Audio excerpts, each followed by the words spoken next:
The storms that we face are the very ground where God can plant his greatest revelations. Because storms, they're not roadblocks. They're fertile soil where our faith can deepen, where our faith can grow, where God's purposes for us and our story and our life, where those are revealed.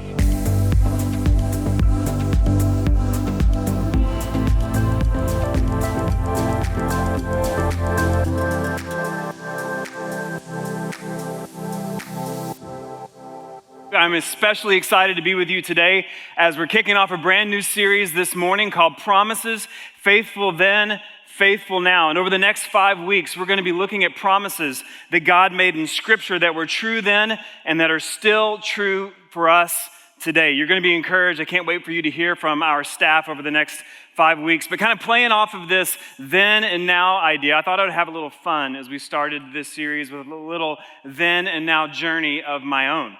So I dug up some old photos of myself, photos that probably should have stayed buried, but I'm kind of put myself on the line this morning so you can see the John that was in the past. We're going to start in the year 1983 and 1984. Easter Sunday, a young 3-year-old John there on the right, 4-year-old John there on the left. I mean, that's the 80s. Raise your hand if you missed the 80s. If you missed the 80s fashion, the all khaki outfit, kudos to my mom for that one. Young boy, it was a good time to be alive. We'll fast forward about 12 years to 1995, a 15-year-old John, and I feel like this picture just captures the mid-90s for a teenager. I mean, look at that hair. Look at that necklace and that just smug grin on my face in that picture. And I know what you're thinking. You're thinking they let that guy become a pastor? Trust me, it's going to get worse here in just a second. 15-year-old John, sophomore in high school. And then we'll fast forward about 6 years. The year was 2001, the summer of 2001, young love. I met a little fiery, redheaded girl named Valerie. We fell in love. And if you look closely, you'll notice some highlights, some blonde marks in the top of my hair. That was a thing called frosted tips. Raise your hand if you remember frosted tips. So now, if you were wondering after my sophomore picture, should this guy have been a pastor, you're really questioning after seeing this. But I met my wife, Valerie, in 2001. We fell in love. And then a year later, I would get down on one knee and ask her to be my wife. And then a year after that, we stood at the altar together in our church, and we made a commitment. We made a promise to one another. A promise to love one another, a promise to be faithful to one another in sickness and in health. So today we're going to look at a promise that Jesus made some 2,000 years ago to his disciples, and this is found in the Great Commission, Matthew chapter 28, verses 18 and 19, that Jesus is with his disciples. They're on the other side of the cross and of the tomb and the grave, and Jesus is about to ascend back to heaven to sit next to the Father, and he's giving his final instructions and some final reminders and a promise to his disciples 2,000 years ago in the Great Commission. Matthew 28, verse 19 and 20, it says this, "And Jesus came and said to them, 'All authority in heaven and on earth has been given to me. Go therefore and make disciples of all nations, baptizing them in the name of the Father and of the Son and of the Holy Spirit, teaching them to observe all that I have commanded you, and behold, I am with you always to the end of the age.'" This promise that Jesus made 2,000 years ago to his disciples is a promise, if you are a follower of his, that he makes to you today. And it's this simple promise that God is with you. That God is with you when? Always. To the end of the age. And church, I hope that's good news for someone this morning. So we're going to kind of unpack this promise a little bit more by going to the Gospel of Mark chapter 6, verse 45. And before we step into this story, I kind of want to set this up for us to give us a little bit of context for what's happening here. This story in Mark 6:45 happens just moments after a miracle that's recorded in all 4 of the gospel stories. Jesus and his disciples went on this hillside and they fed 5,000 men, about 20,000 if you included women and children, which we should, 20,000 people using 5 loaves of bread and 2 fish.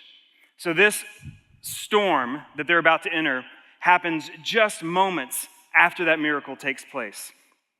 Mark 6:45 says, immediately he made his disciples get into the boat and go before him to the other side, to Bethsaida, while he dismissed the crowd. So he sends them on this boat. He doesn't give them a raincoat, doesn't tell them a warning of about a storm that they're about to enter, just these simple instructions to get on this boat and go to the other side. Verse 46 says, and after he had taken leave of them, he went up on the mountain to pray, and when evening came, the boat was out on the sea, and he was alone on the land. And he saw that they were making headway painfully. Some of your translations may say that they were straining at the oars, for the wind was against them. And about the fourth watch of the night, or just before dawn, when the night is at its darkest, he came to them, walking on the sea. He meant to pass them by, or to come alongside their boat. But when they saw him walking on the sea, they thought it was a ghost, and they cried out, for they all saw him and were terrified. But immediately he spoke to them and said, take heart, it is I, do not be afraid. And he got into the boat with them. And the wind ceased, and they were utterly astounded. So the first significant thing I want us to see in this story is this simple three-word English phrase, it is I. It is I. It's actually two Greek words, which the New Testament was written in. The two Greek words are ego, eimi. It is I. Now, if we go back to the beginning of God's journey with his people, Exodus chapter 3, Moses is meeting with God at the burning bush, and God is giving him instructions to take back to the Egyptian leaders, to the Hebrew people. And Moses asks this question. He says, okay, God, you've given me this information, but who should I say has sent me? And God says, I am. Say that I am has sent you. He said, I am that I am. And those are the Hebrew words, ayeh, asher, ayeh. Ayeh, I am, has sent me to you. So when Jesus comes to the disciples in this boat in this moment, and he says, ego eimi, I am, what he's doing here is he's making a claim to divinity in this moment. He's saying that I am the same God that was at the burning bush with Moses. He's opening their eyes to who he was. And Jesus goes on to make many other I am statements in the New Testament. We hear him say that I am the good shepherd, I am the light of the world, I am the rock, I am the ruler, I am the judge, I am the first and the last. Ego eimi, I am. And the disciples are beginning to understand exactly who this man was. So that was significant. Something else that was significant in this story is it says that the wind was against them. The wind was against them because if you're like me, I often assume that if God's going to send me to do something, that the wind is going to be with me.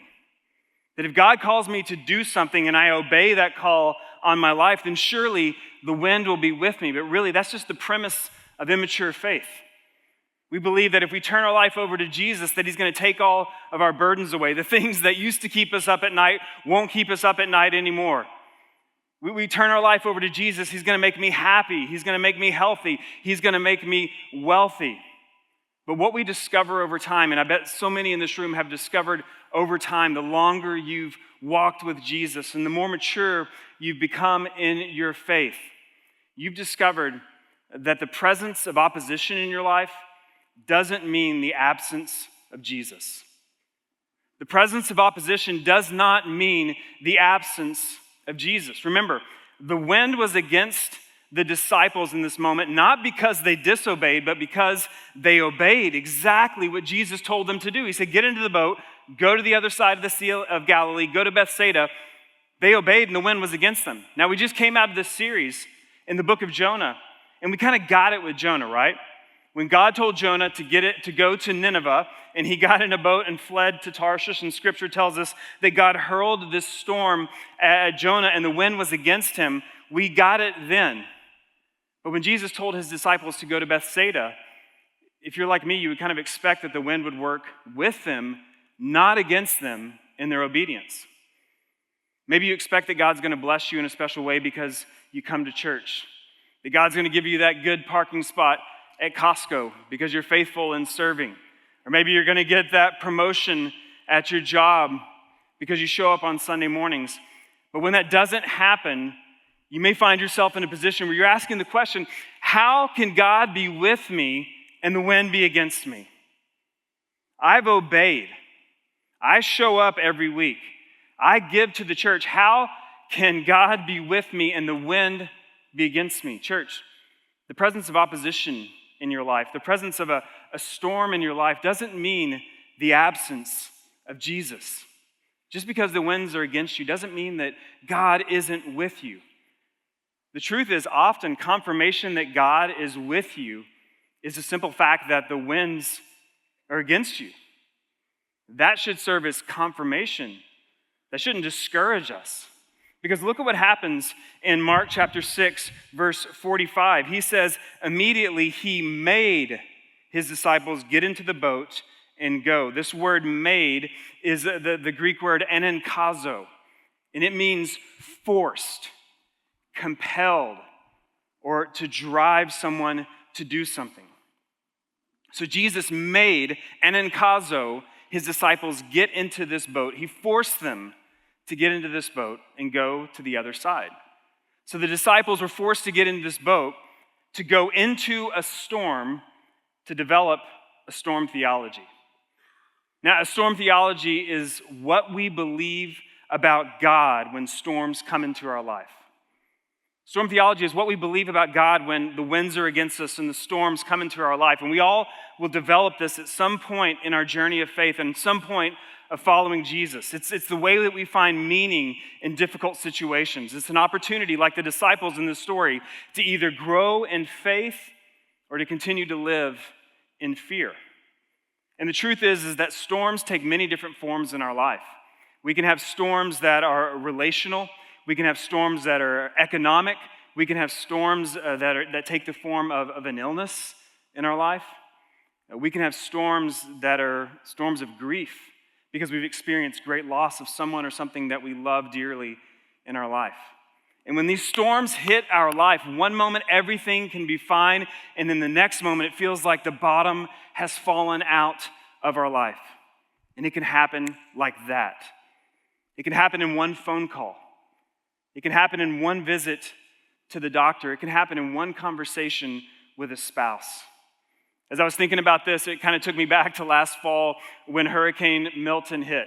Now, no big deal if you grew up in Florida, but for this Texas boy, this was the first hurricane that I had ever experienced. And I really do believe this, that I was single-handedly responsible for the gas shortage in Central Florida because I bought every drop of gas that I could find for my generator that, by the way, I never used. And I bought every non-perishable item at Publix that is still sitting on the shelves in my pantry to this day. And it was so interesting leading up to that storm because as I was kind of encountering people here at work or in public that were Floridians, they were like cool and calm and collected. It was like no big deal to them. And I was in complete meltdown. It was so bad that someone here at the church came up to me and they didn't even ask me the question. They just made this statement. They put their hand on my shoulder and they said, "You're not okay." And I was like, "No, I'm not okay. I'm not okay at all." And I remember, if you remember back when Hurricane Milton hit, it hit in the middle of the night. And I was not sleeping that night. I was sitting on my couch, pacing back and forth across my house all night long as the rains hit and the winds hit. And I was just in complete meltdown. I was so frantic and frazzled. And it blew my mind when I got back to the church office.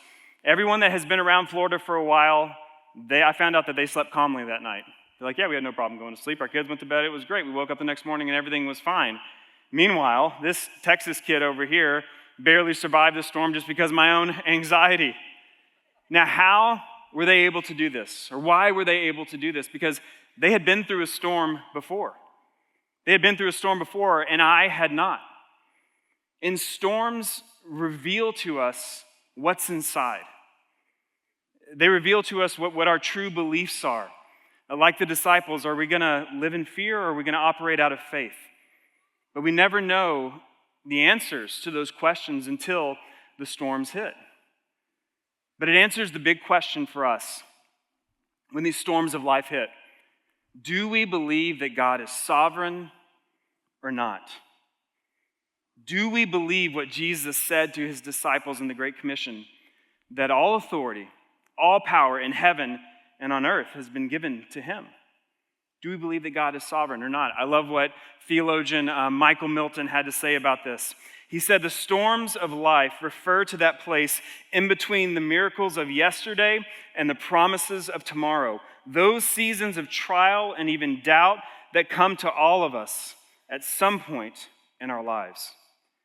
So storms reveal what's inside.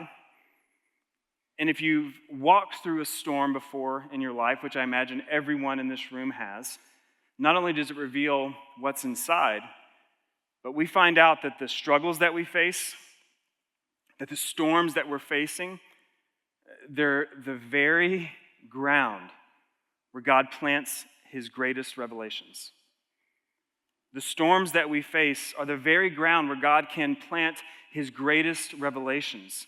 Because storms, they're not roadblocks. They're fertile soil where our faith can deepen, where our faith can grow, where God's purposes for us and our story and our life, where those are revealed. Storms are a place where we're transformed to look more like Christ. Because sometimes Jesus sends us into storms not to discipline, but to disciple. Jesus was not sending his disciples into this storm on the Sea of Galilee to discipline them. He was doing it to disciple them. Look at what the Apostle Paul writes in Romans chapter 5, verse 3.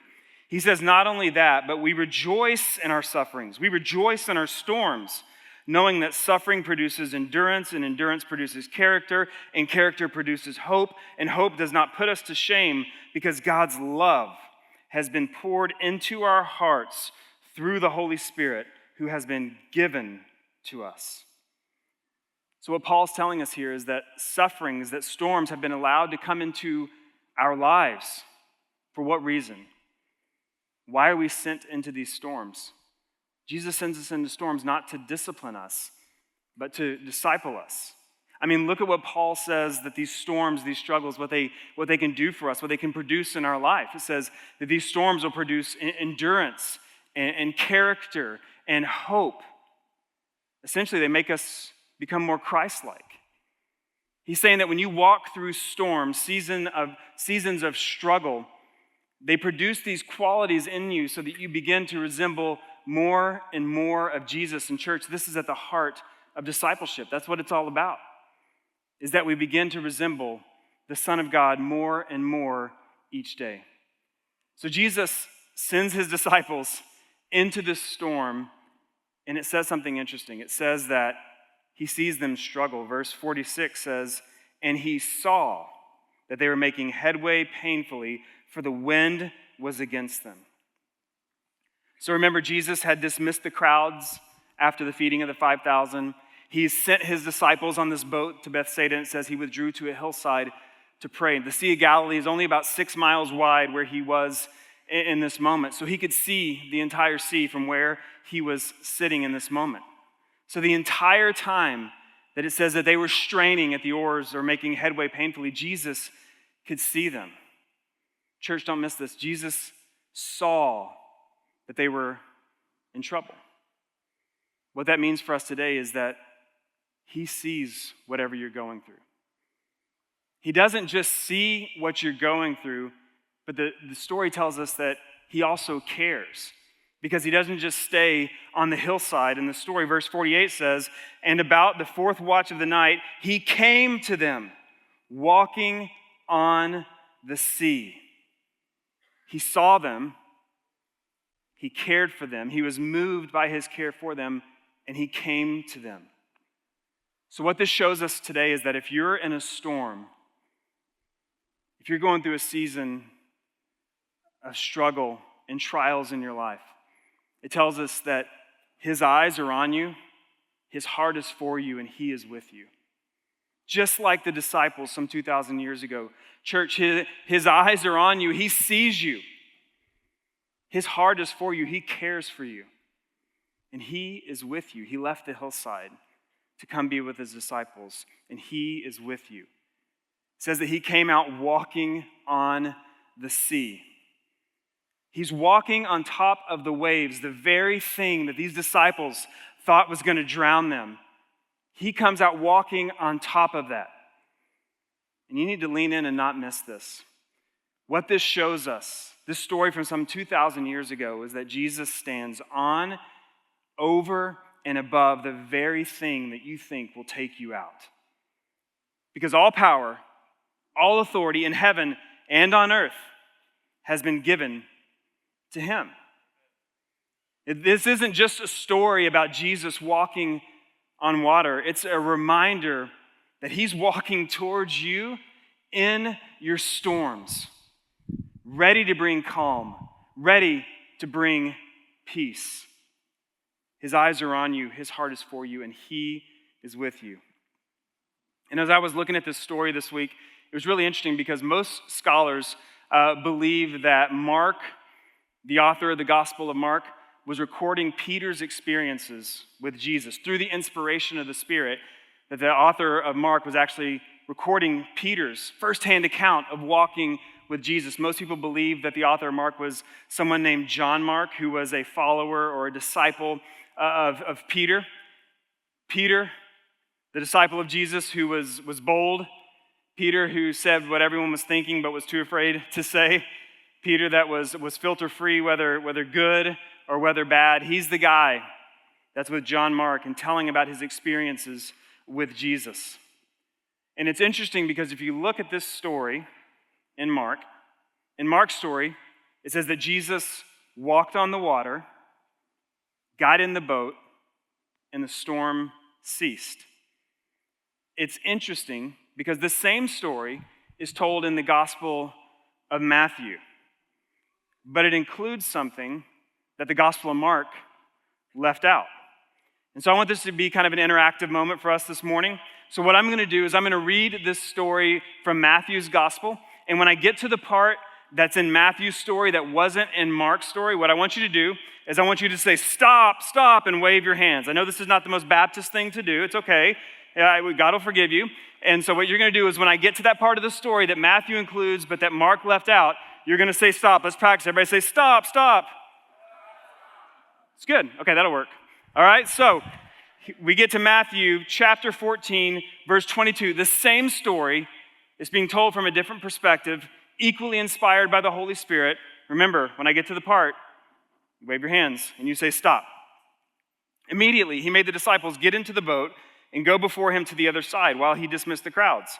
And after he had dismissed the crowds, he went up on the mountain by himself to pray. When evening came, he was there alone, but the boat by this time was a long way from the land, beaten by the waves, so the wind was against them.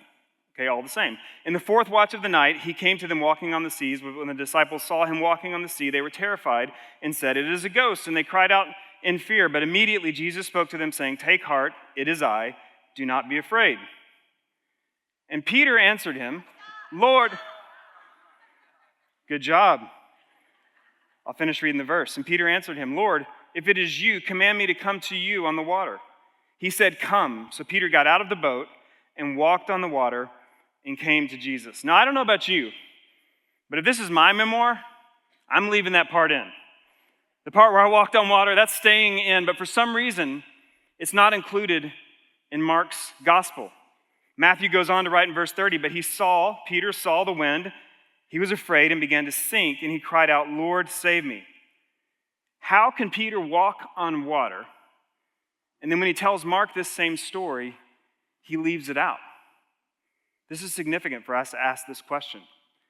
You think about John Mark when he's recording this. He's like, Peter, shouldn't I leave that part of the story in? I mean, if it was me, I'd want that included. Why, wouldn't you want that included? But I think that Peter discovered something that was very significant. Let's see what Peter discovered. Back to Mark chapter 6, verse 51.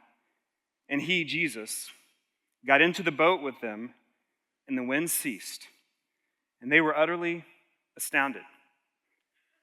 Peter discovered that the most significant thing in this story wasn't when he climbed out of the boat, because it said, and he, Jesus, got into the boat with them, and the wind ceased, and they were utterly astounded. The most important part of this story is not about Peter getting out of the boat. It's not about the disciples straining all night. The wind stopped because Jesus got in the boat with the disciples. And Mark asked the question, well, shouldn't I leave that in? And Peter says no, because it's not the most significant part of the story. The significance wasn't Peter stepping out, it was Jesus stepping in. And that is the gospel. That is the gospel. It's not about what I do, but it's about what he has done. It's not because I'm good. It's not because I'm holy. It's not because I'm righteous and I've got it all together. It's not about what I've done or what I do, but about what he has done. It says he came to them, he got in, and was with them. Now, this same story is told also in John's gospel. John chapter 6 tells the same story, but listen to his account. It says, when they had rowed about 3 or 4 miles, they saw Jesus walking on the sea and coming near the boat, and they were frightened. But he said to them, "It is I, ego eimi, do not be afraid." Then they were glad to take him into the boat, and immediately the boat was at land to which they were going. There's no mention in John's gospel of the storm ending or the waves stopping. Now, the storm was significant. Peter walking on the water was significant, but it's not the most significant part of the story. The most significant part of the story that ties all 3 of the gospel accounts together was that Jesus was with them. And he says, "Ego eimi, it is I, do not be afraid." It's included in all 3, so it has to be the most significant piece to the story, that Jesus was with them in the storm, and they began to understand that he wasn't just like any other man or any other prophet, that this man is God. Ego eimi, the same God that was with you in the wilderness is the same God that's sitting in this boat with you today. And it says they were utterly astounded. Why were they utterly astounded? Mark 6, verse 51 says, and they were utterly astounded, for they did not understand about the loaves, but their hearts were hardened. Again, this miracle, feeding the 5,000 or the 20,000 people, was so important that it was included in all 4 Gospels. And we need to remember that this happened just moments or hours before the disciples got into the boat to fight this storm and to try to get to Bethsaida. They had taken these 5 loaves of bread, these 2 fish, and they broke it with their own hands, and they distributed it to the crowds. They had touched with their very hands the miracle that Jesus had performed. And the story goes on to tell us that at the end of the day, after they had distributed all this food, that there were 12 basketfuls left over. 1 for each of the disciples. 1 for each of the disciples to take a basketful with them onto the boat and into the storm. And this is intentional here, because they were able to pick up the evidence of the miracle and carry it with them into the boat, into the storm that they didn't know that they were about to enter, but that Jesus did. Why would Jesus have this happen? Why would he have them carry these baskets with them into the boat? So that they could know that the same God that was on the mountain with them as they distributed this bread and this fish is the same God that was with them in the boat in their storm. And church, what this teaches us is that when the present storm or struggle or whatever you're going through, when the present feels uncertain, let the past remind you, God's faithfulness then is God's faithfulness now.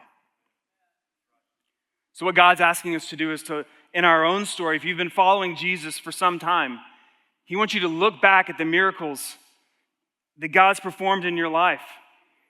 And he wants the reminders of his faithfulness from your past to give us courage to take heart in whatever struggle you're going through right now, so that you know that he is with you. Has Jesus ever done anything for you in your past? If you've been walking with Jesus, has he ever intervened in a situation that you thought was completely hopeless and redeemed it and performed a miracle? What God's asking you to do, if you find yourself in a storm this morning, is to reach back to that faithfulness, to that miracle. Bring it into the present and say, God, I know I'm going through trial today. I know I'm going through a storm today, but I believe that your faithfulness then is your faithfulness now. God, I know that you did it in the past, and I believe that you can do it again today. 12 baskets carried by the disciples into the storm, evidence of miracles that had happened just hours before, going into a storm that they didn't know they were about to enter. And Jesus gave them this as a reminder that, guys, the same God that was with you on the mountain is with you in your storm now. And this is actually the second storm in the Gospel of Mark. Mark was kind of obsessed with storms. And there was a storm that happened 2 chapters before that we referenced in our series on Jonah. Mark chapter 4, Jesus and his disciples were in a storm together. Mark 4:37 says, "And a great windstorm arose, and the waves were breaking into the boat, so that the boat was already filling. And he awoke and rebuked the wind and said, 'Peace, be still.' And the wind ceased, and there was a great calm. And he said to them, 'Why are you so afraid?'" And it's interesting to kind of compare and contrast these two storms. In the first storm, Jesus is in the boat with them. In the second storm, Jesus is not in the boat, and he's actually nowhere to be seen. In the first storm, Jesus asks them a question. He says, "Why are you so afraid?" In the second storm, Jesus gives them a command. He says, "Do not be afraid." And what this shows us is that in our walk with God and our journey with being a follower of Jesus, that we're all in different places. And maybe you might be a first storm person, where you're going through a storm and you haven't been following Jesus for a long time, and he's asking you, why are you so afraid? He wants to hear from you. He wants you to pour your heart out in prayer because you're new in this relationship with him, and you haven't developed the capacity not to fear and not to be afraid yet. So you may be a first storm person. Or maybe you've been following Jesus for many years, and you're a second storm person. And Jesus is giving you a command. Do not be afraid. He's saying, you've experienced the loaves and the fish. You've experienced my faithfulness in your story before. You've had a life and a relationship following Jesus, and you know that he was faithful then and he will be faithful now. What he's telling you to do is to don't be afraid. Remember my faithfulness in the past and pull it to the present moment. In either case, whether you're a first storm person or you're a second storm person, Jesus is with you in the boat at the end of the storm. He doesn't just make the storm cease. He gets in the boat with you. Church, that's such great news for us this morning.